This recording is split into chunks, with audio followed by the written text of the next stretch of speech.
この日は運よくブラチスラバコロネーションデイズという海外イベントに参加することができました。早速汽車のような可愛いトラムでイベントのスタート地点ブラチスラバ城へ出発。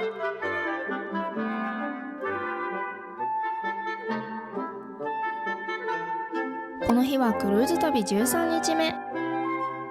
クルーズ旅もいよいよ終盤です。左側にブラチスラバ城が見えてきました。ちなみにブラチスラバからオーストリアのウィーンへはアクセスがいいので、ヨーロッパ観光を検討している方にはおすすめの組み合わせです。ブラチスラバ城に到着。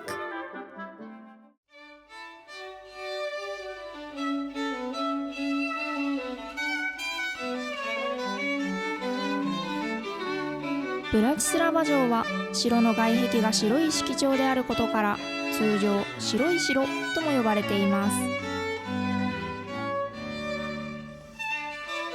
この城は10世紀に建てられ、16世紀にはルネサンス様式で再建、その後もバロック様式の要素が加えられました。また16世紀から18世紀にはオーストリア・ハンガリー帝国の一部としてハプスブルグ王朝の王宮として使われました。ハンガリー王国の戴冠式の場所としても重要な場所。そしてこの日はかつてハンガリーの王や王妃たちが戴冠した歴史的な場所を祝うイベント、ブラチスラバコロネーションデイズが行われていました。この時はまだ準備中のようだったので、城の周りを見学してからイベントを見に行くことにしました。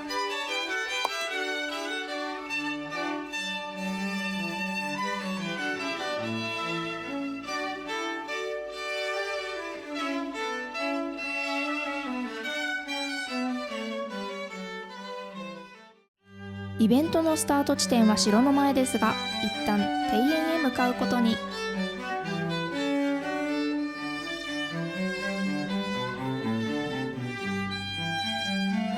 とっても綺麗な庭園。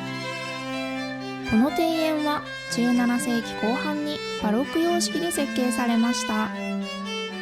ハプスブルグ帝国時代に城の周りに整備されたもので、バロック期の庭園デザインの優れた例の一つです。庭園は幾何学的なパターンで構成され、対照的な構造物や彫刻が配置されています。噴水や彫刻がより一層この庭園の魅力を引き立てていますよね。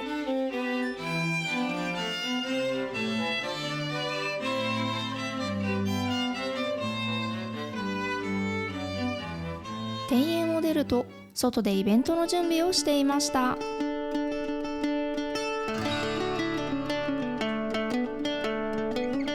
こいいですね。まるでタイムスリップしたかのよう。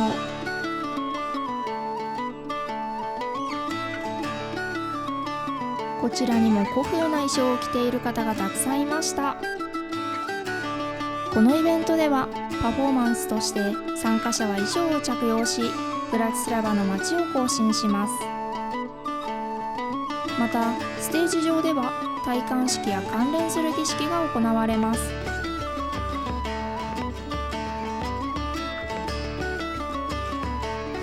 王冠が重そうですよね。衣装はどうやって決められているんでしょうね。皆さん衣装がとても似合っていて全く違和感がありませんでした。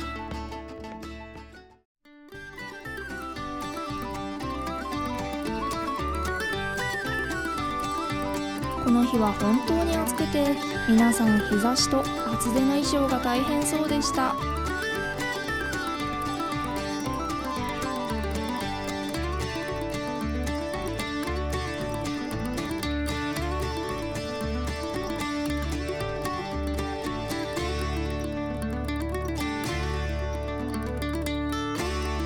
集合写真を撮っていよいよ出発。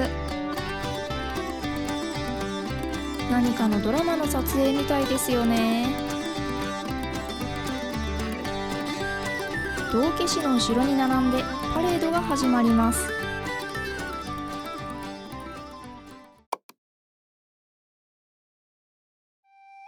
パレードは城から先ほどトラムで通った道を通り旧市街へ向かいます。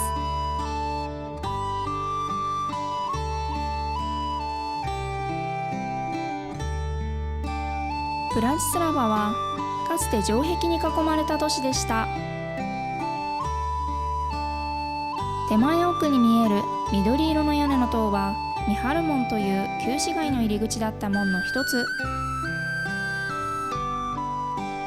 そしてコロネータも見つけました。かつて戴冠式の行列がパレードをしていたルートの目印なんですよ。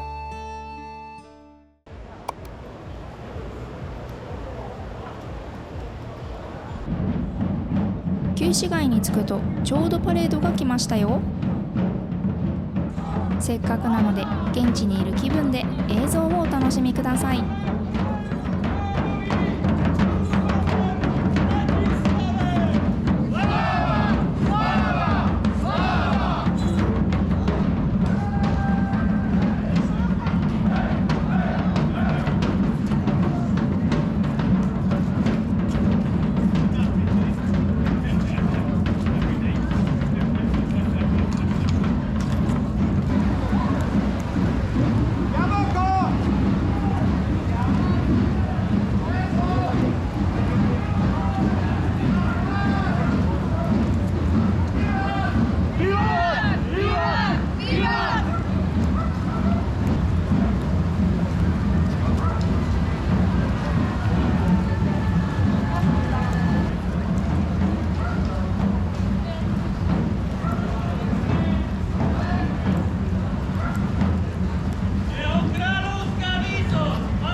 広場へやってきました。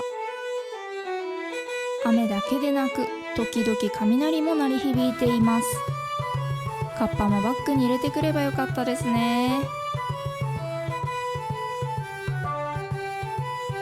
ベンチに寄りかかるナポレオン軍の兵士とマークを見つけました。その後他の場所でもパレードを見ていたのですが、大雨になってしまい、とりあえずお店に逃げ込みました。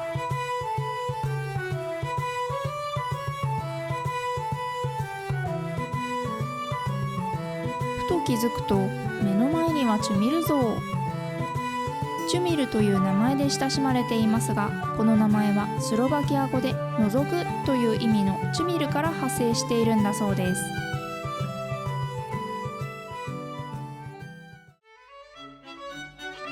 本来であれば先ほどの広場でイベントの続きが行われるのですが、雨天で中止になりそうだったので諦めて船に戻りました。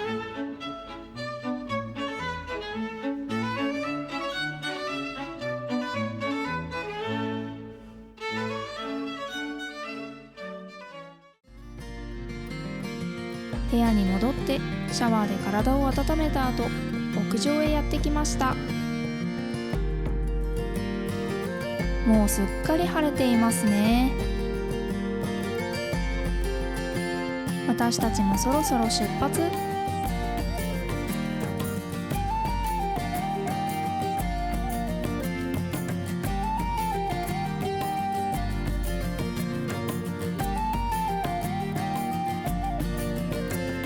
ブラチスラバコロネーションデイズ、素晴らしいイベントでしたね。2024年は8月16日から8月18日までの3日間の開催だそうです。皆さんも今年の夏休みの旅先の候補にしてみてはいかがでしょうか。オレローと船の名前を呼びながら手を振る人たちに別れを告げ、船はまた次の目的地へと向かいます。